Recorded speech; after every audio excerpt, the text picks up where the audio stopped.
Hey what's up guys, welcome to my YouTube channel. मैं आ गया हूँ फिर से एक और री लाइफ एनीमे का एपिसोड लेके आपकी डिमांड की वजह से। काफ़ी लोग डिमांड कर रहे थे तो मैं आज दूसरा एपिसोड डाल रहा हूँ ये री लाइफ का। गाइस वीडियो को एंड तक देखना, क्योंकि इस वीडियो के एंड में मैं ये भी बताऊँगा कि मैं नेक्स्ट एनीमे कौन सा एक्सप्लेन करने वाला हूँ और भी कुछ डिटेल्स बताऊँगा। वीडियो को पूरा एंड तक देखना और चैनल पर पहली बार आया हो तो चैनल को सब्सक्राइब करके बेल आइकन को प्रेस कर दो। बिना टाइम फोड़े लेट्स बिगिन।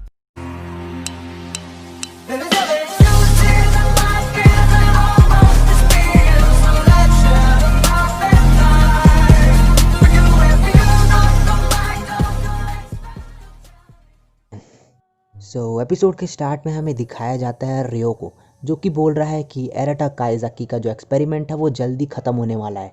और तभी वहाँ पे आन भी आ जाती है और इसके बाद जो सीन है वो चेंज हो जाता है और हमें दिखाया जाता है स्कूल, जहाँ पे सबके सब ये क्लासमेट एक साथ बैठे हुए हैं और वो बोल रहे हैं कि एराटा तुम्हें पास होना ही पड़ेगा, क्योंकि अगर तुम फेल हो गए तो तुम हमसे एक क्लास पीछे चले जाओगे। और रेना बोलती है कि हम अपना जो ग्रेजुएशन है वो तुम्हारी वजह से बेकार नहीं करना चाहते। तो एराटा बोलता है कि मैं हो जाऊंगा पास, तुम ज़्यादा टेंशन मत लो। इसके बाद एराटा जा रहा होता है और उसके सामने चीज़रू आ जाती है और ये सब देख रहा है ऊपर से रियो।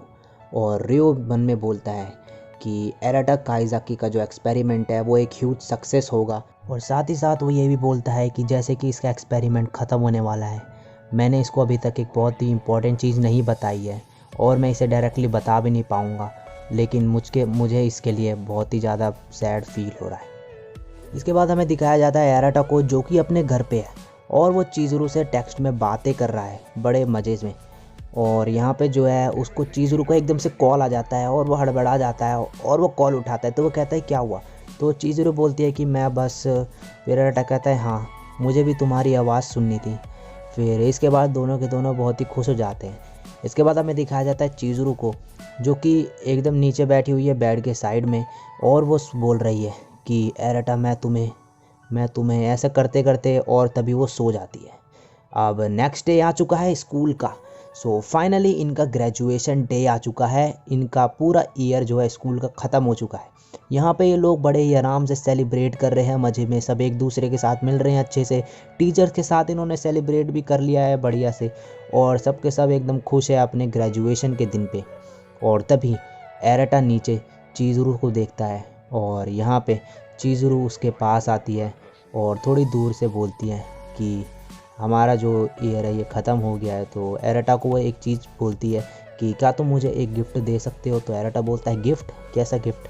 तो चीज़रू बोलते कि क्या तुम मुझे हक कर सकते हो? तो फिर एराटा एकदम से हैरान हो जाता है। तो चीज़रू बोलती है कि सॉरी कोई नहीं। लेकिन जो एराटा है वो तभी तुरंत भागते हुए आता है और चीज़रू को हक कर लेता है ज़ोर से। इसके बाद एराटा जो है वो इमोशनल हो जाता है और चीज़रू भी। और एराटा बोलता है कि चीज़रू मैं तुम्हें कभी नहीं भूलूंगा। और चीज़रू भी बोलती है कि एराटा मैं भी तुम्हें कभी नहीं भूलूंगी। लेकिन जो चीज़रू है वो मन में सोचती है कि चाहे हम कितना भी बोल लें, लेकिन मुझे पता है कि मैं भी एक टेस्ट सब्जेक्ट हूँ और तुम भी एक टेस्ट सब्जेक्ट हो, और हम दोनों ही एक दूसरे के बारे में इस एक्सपेरिमेंट के बाद ख़त्म होने के बाद ये बातें भूल जाएंगे कि हम कौन थे। और ये भी बोलती है कि एराटा तुम झूठ बोलने में बहुत ही ज़्यादा अच्छी हो। एराटा फिर बोलता है कि कोई नहीं, वैसे भी हम एक साथ तो वहाँ पे कॉलेज जा ही रहे हैं। फिर चीज़रू दोबारा बोलती है कि फिर से वही झूठ, तुम कितने अच्छी तरीके से बोल लेते। और यहाँ पे दोनों के दोनों रोते हुए एक दूसरे से गले मिल रहे हैं और टाइटली हक कर रखा है दोनों ने एक दूसरे को। इसके बाद नेक्स्ट सीन में हमें दिखाया जाता है कि रियो जो है वो एराटा के घर पे है और उसे बोलता है कि कॉन्ग्रेचुलेसन मिस्टर काइज़ाकी, रियल लाइफ का एक्सपेरिमेंट सक्सेसफुली कंप्लीट करने के लिए। और वो कहता है कि रियल लाइफ के साथ कोऑपरेशन करने के लिए तुम्हें एक जॉब भी प्रोवाइड कर दी जाएगी। और इसके बाद जो एराटा याद करता है अपने स्कूल का दिन और बोलता है उससे कि हालांकि आखिरी दिन भी जो था वो बहुत अच्छा था, लेकिन मेरा पूरा एग्जिस्टेंस मेरे क्लासमेट्स के लिए एक झूठ था। तो उसके बाद उसे रियो जो है वो कहता है कि काइज़ाकी, इससे कुछ फ़र्क नहीं पड़ता। तुमने इस रियल लाइफ के एक्सपेरिमेंट के दौरान सभी को चेंज करा, तुमने खुद को भी अपने आसपास के लोगों को चेंज करा। और वो सभी उसके दोस्तों का नाम लेके बोलता है कि इन सभी की लाइफ में तुमने कुछ ना कुछ बदला और अपनी लाइफ में भी। तो वो कहता है तुम्हारा जो एक्सपेरिमेंट था वो एक ह्यूज सक्सेस था, तो तुम इस चीज़ के बारे में ये सब छोड़ दो। तो एराटा को वो पील देता है अडल्ट होने की और एराटा कहता है कि मुझे पता था कि एक दिन ये ज़रूर आएगा। और उसे रियो को कहता है कि थैंक यू काइज़ाकी, आप अब ये पिल ले सकते हो। और उसके बाद जो एरेटा है वो पिल खा लेता है। इसके बाद दूसरी तरफ हमें दिखाया जाता है कि जो आन है वो चीज़ुरू के घर पे है और वो चीज़ुरू से बात कर रही होती है। तो चीज़ुरू बोलते हैं कि क्या मेरा ये एक्सपेरिमेंट सक्सेसफुल था? तो आन कहती है कि हाँ, लेकिन वैसे तुम्हारा जो एक्सपेरिमेंट सक्सेसफुल रहा या नहीं ये तुम्हारे अडल्ट बनने के बाद पता चलेगा कि तुम क्या करते हो उस दौरान। और इसके बाद वो चीज़ुरू को पिल देती है खाने के लिए और चीज़ुरू वो पिल खा लेती है अडल्ट होने की। इसके बाद जो चीज़ुरू होती है वो पिल खाने के बाद सो जाती है और तभी जो है रियो का कॉल आता है आन को और वो पूछता है कि कैसा रहा। तो वो कहती है कि चीज़ुरू ने बहुत ही अच्छा काम किया है और रियो भी उसे कहता है कि हाँ, एरेटा ने भी बहुत ही अच्छा काम किया है। और इसके बाद जो है आन उसे कहती है कि चीज़ुरू ने तुम्हें थैंक्स बोला है। तो रियो खुश होता है और इसके बाद जैसे ही वो दोनों बात कर रहे होते हैं तभी आन को दिखता है एक बेड से नीचे गिरता मारकर। आन ये देख के हैरान हो जाती है कि ये क्या है। उसके बाद रियो उसे कहता है आन तुम यहीं पर हो ना, और आन एकदम से रुक जाती है उससे बात करना और चीज़ुरू का हाथ देखती है जिसमें उसने मार्कर से लिखा हुआ है कुछ और उसने अपने हाथ पे लिखा है कि मैं एरेटा काइज़ाकी से प्यार करती थी। ये सब देख के जो आन है वो बहुत ही ज़्यादा टूट चुकी है और आन एकदम रोने लगती है बहुत ही ज़्यादा सैड होके। रियो कॉल पे उसे बोलता है लेकिन वो सुनती नहीं है और आन कहती है कि चीज़ुरू क्यों करा तुमने ऐसा, तुमने क्यों इसे अच्छे से नहीं छुपाया। आन भी ये चाहती थी कि चीज़ुरू जो है उसने अगर ये लिखा भी है तो ऐसी जगह उसने लिखना चाहिए था कि वो देख ना पाए, लेकिन अब आन ने उसे देख लिया ये लिखा हुआ तो अब उसे ये चीज़ें मिटानी पड़ेगी और एरेटा से रिलेटेड सारी चीज़ें उसे यहाँ से हटानी पड़ेगी क्योंकि ये रियल लाइफ लैब के रूल के ख़िलाफ़ होगा अगर वो ऐसा नहीं करेगी तो इसलिए आन जो है वो बहुत ही बुरी तरीके से अब सैड हो चुकी है। इसके बाद सीन चेंज होता है और हमें डायरेक्ट दिखाया जाता है एरेटा काइज़ाकी जो कि अब 28 ईयर्स ओल्ड हो चुका है, एडल्ट फॉर्म में आ चुका है। वो ट्रेन में सफ़र कर रहा है और वो बोलता है कि जैसा कि रियल लाइफ का एक्सपेरिमेंट में ये बात हुई थी कि मैं सब कुछ जो है मेरी मेमोरीज़ रहेगी वो सब मेरे बारे में भूल जाएंगे लेकिन मेरे पे रहेगी, ऐसा हुआ।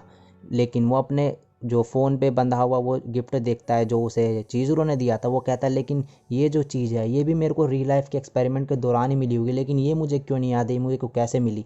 और इसके बाद हमें दिखाया जाता है फ्लैशबैक एक और कि जो एरेटा वो रियो से बोल रहा है कि मुझे जो है रियल लाइफ के जो लैब है वहाँ पे काम चाहिए, मेरे को और कोई जॉब नहीं चाहिए। मैं भी जैसे मैंने अपनी खुद की ज़िंदगी बदली मैं दूसरों की बदलना चाहता हूँ। और उसे वो रियल लाइफ के जो ऑफिस है वहाँ पे उसे काम दे दिया जाता है एरेटा को और अब वो वहाँ पे काम करता है। इसके बाद जब एरेटा ऑफिस में होता है तो उसे रियो का मैसेज आता है और वो बोलता है कि तुम्हें आज ही जाना है एरेटा। और यहाँ पे एरेटा किसी के घर आ चुका है और जिसका ये घर है वो और कोई नहीं वो काजुओमी है भाई।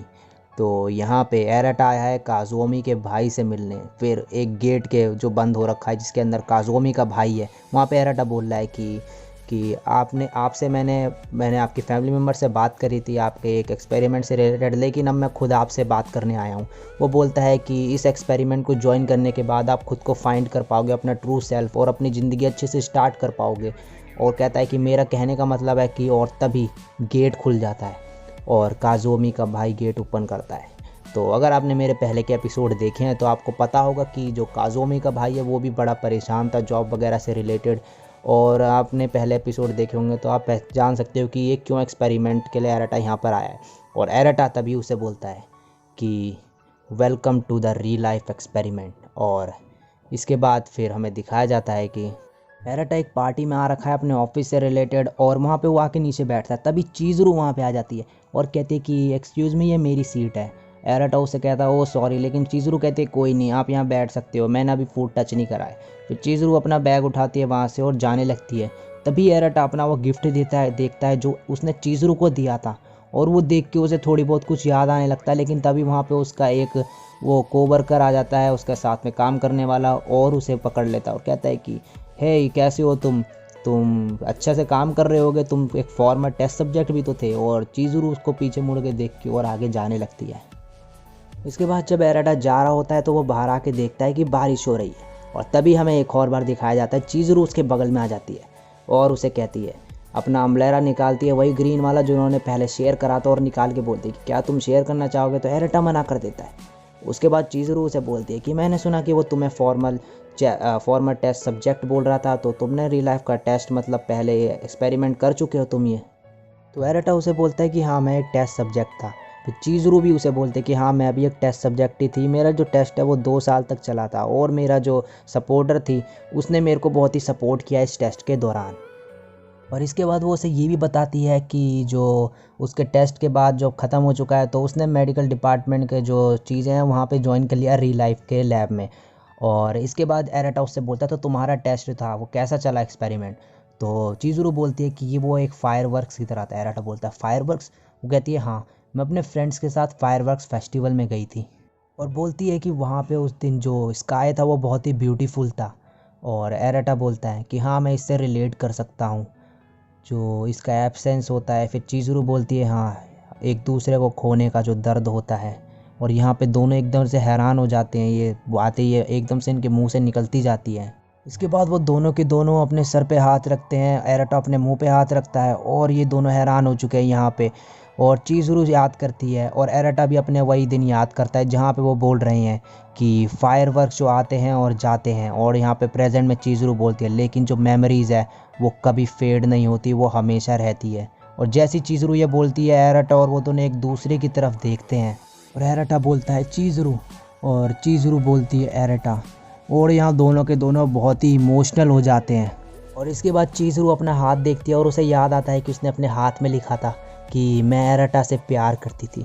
उसे सारी मेमोरीज़ याद आ जाती है और दूसरी तरफ एरेटा को भी सारी मेमोरीज़ याद आ जाती है। चीज़रू रोने लगती है और एरेटा बोलता है कि चीज़रू, और चीज़रू रोते हुए एरेटा के पास आती है और हक कर लेती है उसे। दोनों के दोनों को सारी मेमोरीज़ याद आ चुकी है। हक करते हुए यहाँ पे एंडिंग सॉन्ग चलता है और इसी के साथ ये एनीमे यहीं पे फिनिश हो जाता है।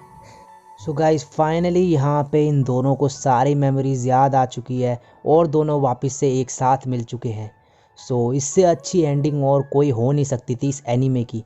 One of the best endings में से एक कह सकते हैं इसे हम। और ये जो एनीमे है ये बहुत ही बढ़िया जिसे कहते हैं वो एनीमे था। मेरे को भी ये पर्सनली बहुत ही अच्छा एनीमे लगा है। तो फाइनली ये एनीमे ख़त्म हो चुका है। तो अब मेरे को ये मत बोलना कि भाई री लाइफ का नेक्स्ट एपिसोड, क्योंकि भाई री लाइफ यहीं पे ख़त्म हो चुका है, फिनिश हो चुका है इसका मामला यहीं पे। सो इस एनीमे को इसी के साथ यहीं पे ख़त्म करते हुए अब मैं बात कर लेता हूँ अपने नेक्स्ट एनीमे के बारे में जो मैं एक्सप्लेन करने वाला हूँ। सो गाइज़ मैंने सोचा है कि मैं एनीमे जो एक्सप्लेन करूँगा वो है डेथ परेड, जो कि एक 12 एपिसोड का एनीमे है। तो आपको अगर पता है इसके बारे में तो अच्छी बात है, नहीं पता है तो आप इसके बारे में देख सकते हो कि कैसा एनीमे है ये मेरे को तो बहुत ही अच्छा एनीमे लगा था ये जो है मेरे हिसाब से। तो इसलिए मैंने सोचा है कि मैं इस एनीमे को एक्सप्लेन करूँगा।